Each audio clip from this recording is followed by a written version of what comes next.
Hi, this is Andrew from Precursor Productions, and the topic of this video is, I recorded my own song. It sounds terrible. Can you make it perfect for me as a professional engineer? That's an important question, and I think it can be a bit of a loaded question, but I'm going to try and give you some insights into the kind of things that make it possible for engineers to take your home recording and make it sound absolutely fantastic.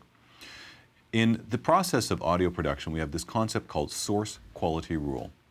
Now, source quality rule refers to, as the name suggests, the quality of the initial source of the recording that you make. So the most obvious place where source quality rule comes into play is when you create your recording. How good is the way you set up your microphone if you're making a live recording of an instrument? How good is the way that you position that microphone relative to your instrument or voice? And how good was the audio interface, including the preamplifiers and the digital converters that you use to record it?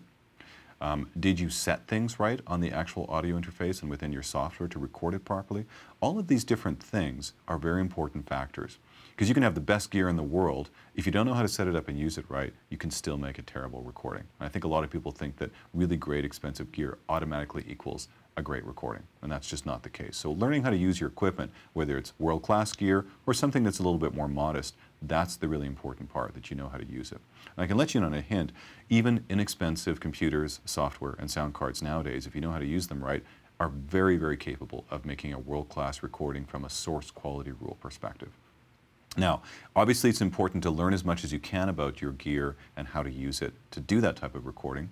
But that said, here's the outcome. If you set things up improperly and somehow made an improper recording, there are really stringent limits to what we can do in the studio. Yes, we can make significant improvements, we can enhance it, and we might be able to meet your expectations. But we can't take a really terrible source recording and turn it into an absolutely best world-class recording, no matter how much alchemy, tools, and experience we have. We just simply can't do it. We become fundamentally limited by what you made.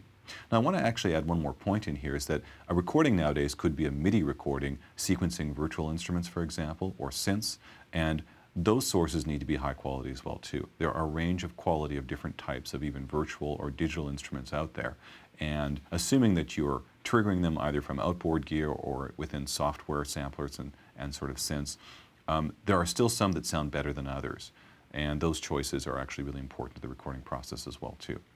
Another thing that I should mention as well is arrangement. The way that you combine different sounds together within a recording has a huge impact on the process. And so that's called part of our pre-production process. If you have a really poor sense of sound selection, you combine different instruments that don't sit well together, and you compose or write for them in such a way that is not optimal for your song, then that's called having a poor arrangement. And once again, there will be limits to what we can do in the mixing and mastering process. So sometimes it's the sound itself, the raw sound of that synth, the raw sound of that live recorded instrument that you created. Other times, it's the way you've put them together into a song that may limit our ability to make things sound really good. Now, that said, once again, it's always possible for professionals to make significant improvements to your recording, but whether you can make that recording sound world-class is really a function of all the parts of what we call the music production workflow.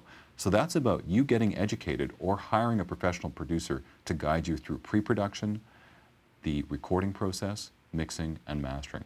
Someone who guides you through that will help you to achieve the best possible sound right from the outset, which will mean that we have the greatest number of options and possibilities to make your music sound world-class in the final product. And believe me, it is possible on a lesser budget than you would think to make a world-class recording, but you have to know what you're doing, and you have to work with people who also know what they're doing. So if you'd like to learn more about how to get the most out of your experience in the studio, simply head over to precursorproductions.com and sign up for our email list. When you do that, I'm going to send you 20 videos that outline how to save time, money, and get the best product when you're working in the studio.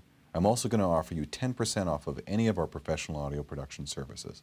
So head over to precursorproductions.com, enter your name in our mailing list, and you'll start getting those videos and the discount immediately.